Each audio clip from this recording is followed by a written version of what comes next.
no matter how much the climate changes, no matter how many DLCs are added, I think California will consistently just say, yeah, but Shulk is still top 5. Yeah. Like, we'll yeah. just, we we'll are never Shulk, recover. We are Shulk country. Yeah. It's like, you don't escape it, NorCal or SoCal. Mm-hmm. NorCal, you want to see Cerrone, SoCal, you want to see Nico, you'll have fun with that. Ooh, okay, so we got Sekai Doggo playing right now, #1 player in Chile, using Duck Hunt. Super excited to see this. Duck Hunt is one of those kind of like trickster, like I like to think of him as like a magician because he kind of distracts you with the can, so you're only looking at that, and you're only thinking about that and not focusing on what the dog is going to do in response to how you're going to respond to the can. Look, and my biggest thing about Duck Hunt, yeah, ever since I asked Shy, who's from our region, is the fact that when Duck Hunt connects with the clay pigeon and he's close to you, you're eating another clay pigeon, and then you eat another clay pigeon, and you're probably taking 70% for absolutely no reason. Oh yeah, there's some absurdly good follow-ups off of that. I know the clay pigeon did get patched a bit. I don't remember to like what extent it's been nerfed, but I know like he used to be able to like really consistently carry the cast to the corner and spike them with it. I don't think he can quite do that anymore. Oh my goodness. Yeah, like it was disgusting. I know he got percent from it. I had no idea he can get a spike. Oh yeah, he can combo it off that. Oh my god, it's just the dog combo. So far, yeah, Sekai, strong lead right now, about 50%, but Insomniac has him off stage, and that's still a weak point for Duck Hunt, even though he can air dodge out of his up B. That's it. Like, he can't throw out a hitbox out of it. Oh, it's actually great recognition coming out from Sekai. You know, he was like, you know what? I can't get a full confirm off of this. I'm just going to back up. Lands that clay pigeon, and then leads to the back air. There we go. Sekai finding himself another opening. Nice quick little confirm. The forward throw into that dash attack. He tried to, like, poke through there's a lot of hitboxes. Insomniac had to get out the way. Yep. Good pun. Wow, that can placement right afterwards to catch the landing was so clean. Yeah, I mean, the very next can placement was actually fantastic as well. It forced Insomniac to go back down right next to Sekai, but Sekai just not ready to go ahead and catch him this time around. Yep, forcing the roll. Ooh, good catch on the double jump. He does not have a hitbox on his up B, so just go out there and try to catch that dog, and he does. Yeah, and like you see Sekai doing the best he can to defend himself by tossing the can first, but Bayonetta has such good active hitboxes that she's able to swat away the can and then still hit Duck Hunt and bounce him off the bottom of the stage. Ooh, I love the spacing there. Just barely gets out of the way of the dash grab, but Insomniac's not able to keep the momentum going and still caught on the ledge. And that's the scary thing I was talking about in terms of watching the can too much. Sekai just barely whipped there, but you saw how he forced the roll get-up because the can was covering the neutral get-up and the attack ranges. But he just didn't line up the kill to kill Insomniac for rolling up there. No, and that's happened the last few interactions. You see Sekai, he's getting a lot of these rolls. He's getting a lot of what he wants, and the fear coming out from Insomniac, just he's not pulling that trigger. So, you know, moving on through this set, I'd like to see him go ahead and clean that up just a little bit. Another can that's going to connect and cleanly take that stock away. Bayonetta, you know, not the heaviest character. Sekai taking his time. Oh, not tossing into the can, just going for stage control instead. Considering like the ledge tricks that Duck Hunt has, it's not like it's a very understandable decision. But Insomniac's able to fight his way out of the corner. Keeping up with the forward airs as well. Really good damage being put up on. Good tech that time. Good tech again. Double tech, okay. You might think he's a spacey. I think all the animals off stage, they just kind of have to learn to deal with it, you know? All right, another gunman. Ew, gonna go ahead and get caught. Ooh, good, okay, yeah, good. A lot of players do not recognize that you can just immediately punish that now. You don't need to wait for the flip or anything, yeah.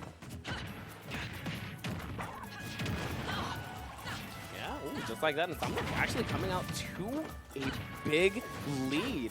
Bayonetta just staying on Sekai in the down air. Not quite going to take that stock. It's really close. Insomniac in a very good position, just chasing Sekai before he can get any more defense set up. Yeah, I think really the biggest change coming out from Insomniac is that he's coming with a lot more dive kick. He's coming in with a lot more closing the gap moves and not allowing Sekai to just get these setups that he has been doing. Forward smash immediately to get him in the air. So So that all worked out because even though that's a projectile, right, if the opponent is too close to you and you activate Witch Time on a projectile, it actually Witch Times them because they're the owner of that projectile. So Sekai Doggo closed that gap too soon after blowing up the clay pigeon, and Insomniac was Witch Timing it, and the moment he saw all that coming together, he's like, all right, you're slowed down, I'm going to just forward smash you right here. And, and the same thing does happen with Olimar and the Pikmin. If it's the purple and you throw it and you get the Witch Time and you're too close, it activates. But if you get a Pikmin that latches on and one of the hits goes off while you Witch Time and you're close enough to Olimar, it still counts for a full Witch Time to get that punish. Same thing with Diddy's Banana as well. We saw that at EVO in Smash 4. Good times, good times. We're not talking about it. Get the gunman cleanly away. Insomniac hoping to go ahead and keep the momentum up, but you already see a little adjustments coming from Sekai. He's tossing out the clay vision, tossing out the can, but now he's moving as a dog a little bit more, not really just trying to rely on the tricks and setups that he has been trying to go for. Ooh, getting going for the grab release. Like, getting just the can in the perfect position, too, to catch it. Just enough time. The funny thing is, since you tap B to move the can, that also then pummels, so like it is both things you want at once. Yeah, no, this is a complete 180 from Game 1 right now. I mean, Sekai did start off hot, in the early goings of Game 1, but now, he's taking a very commanding lead. Carefully managing his wall, especially the fact that he's chasing Insomniac in the air with his can placement right now, as opposed to just focusing more on covering the ground, has been really forcing Insomniac to come up with a new answer to the obstacle course. Ooh. Yeah, he wasn't ready for the flip this time around. Yeah, tried to do his grab with like the normal kick timing like we were talking about. Yeah, I mean, the change of Bayonetta is that when she does connect onto your shield, she always does the flip. So unless you are on point of catching the very first hit, just wait out for the flip afterwards. Oh, okay. Okay,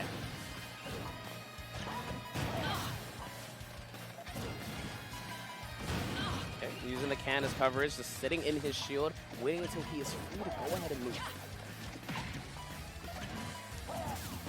These platforms are actually making it so difficult for Insomniac to really close the gap on Sekai this time around.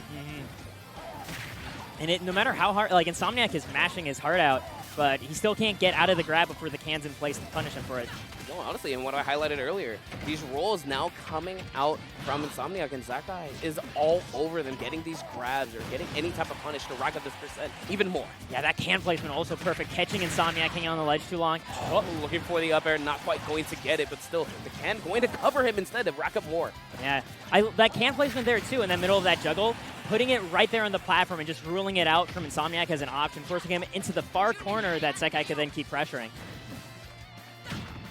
Guys, if you didn't know, the gunman actually does kill at decent percents in this game. I know before, it used to only be, a damage tool. This time around, you do just lose your stock. And speaking of stocks, that one's going to be online. Bayonetta, she's a shell of her former self. This is, a whole 2 stocks to have to make up. Going to be pretty tough. But we've seen what Bayonetta can do off stage, and we see how helpless Duckline is off stage too. So it's hard to truly rule out the character yet, but wow! Off the same setup, but not going to kill this time. Center stage of Pokemon Stadium coming through. Yeah, the can just getting Insomniac right off. And Sekai able to recover, looking for a forward smash to see Insomniac was going to be a little impatient, getting back up from the ledge. Not chaining together quite right.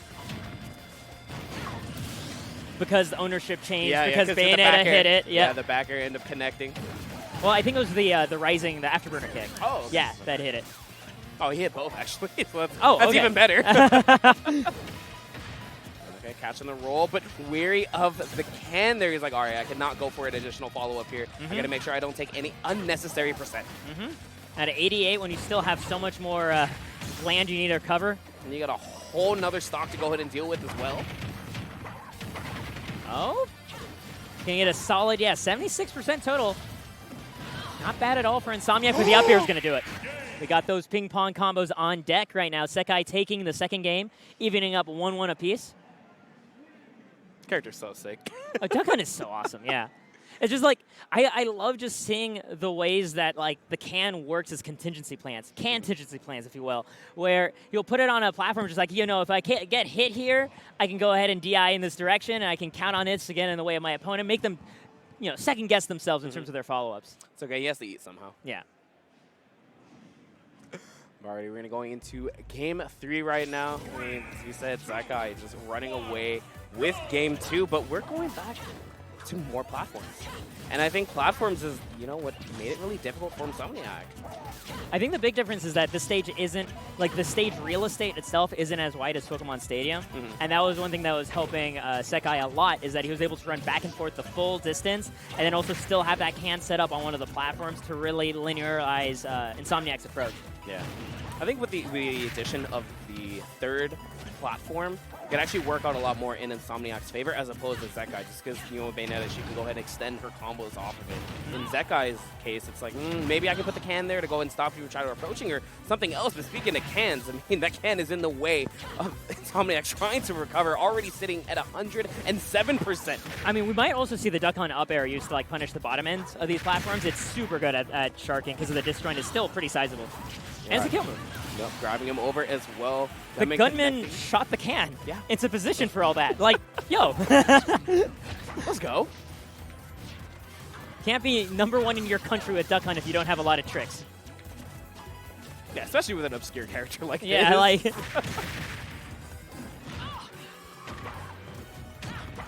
Alright, forward air again. There goes the afterburner a couple more times, but the Whisper's not going to connect either. Oh, here we go.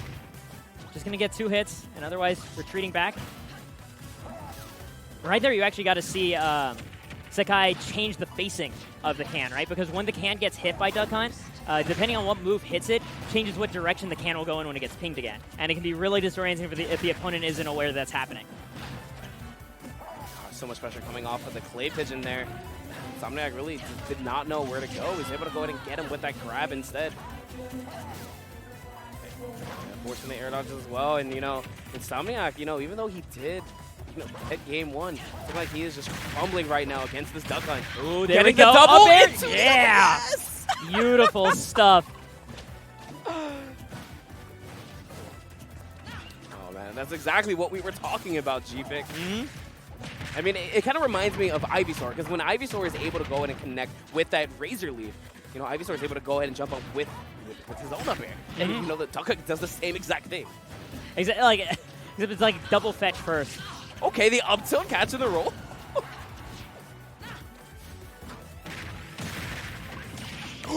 Looking for the second one. He's not going to find Wait, it. can he recover? recover? Can not make it back, just barely. I knew it.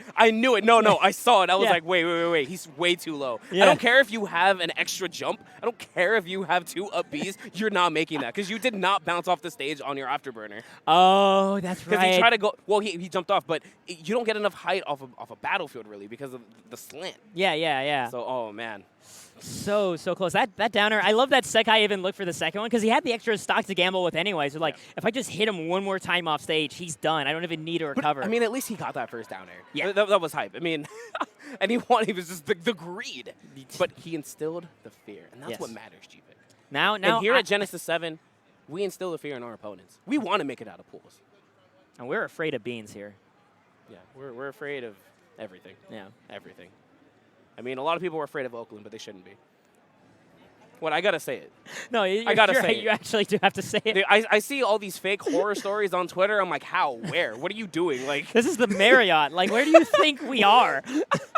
Like, are you errantly just walking outside waving your cash or something? Like, what are you doing? We're walking under overpasses.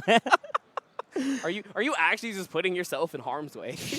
And if that's the case, you gotta go ahead and maybe see the therapy dogs. I think we have. We have therapy dogs in this event. So, or is it just the hand massages? I don't know. I think it's just the hand massages. I know the big house. I could have sworn we had dogs too. I don't know. There's been so many tweets of all the cool stuff that we have that I'm not quite sure. I know we have like the healthy gamer people here.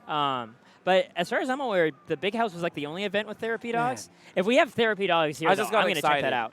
I've read it so many times, and I just thought it applies to all majors. All majors, please get some dogs. Everyone needs some emotional support, doggos. Just everyone needs dogs in their life, dude. Yes. Like, I mean, my biggest thing in my life right now is that my girlfriend and I are arguing if we want a cat or a dog. I want a dog. She wants a cat. I think cats are lame in terms of actual pets. I think they're adorable, though. I love cats, but I wouldn't want one. It does depend on the cat, because like some cats are actually like crazy loyal. I didn't even realize that, but most of the time they're just like a roommate. They're mean. I think cats are mean. Yeah, some of them are. Yeah. You mean, look, you gotta vet your cats, like not literally, but like. Look, just listen to Bob Barker. That's all I'm saying. Yeah.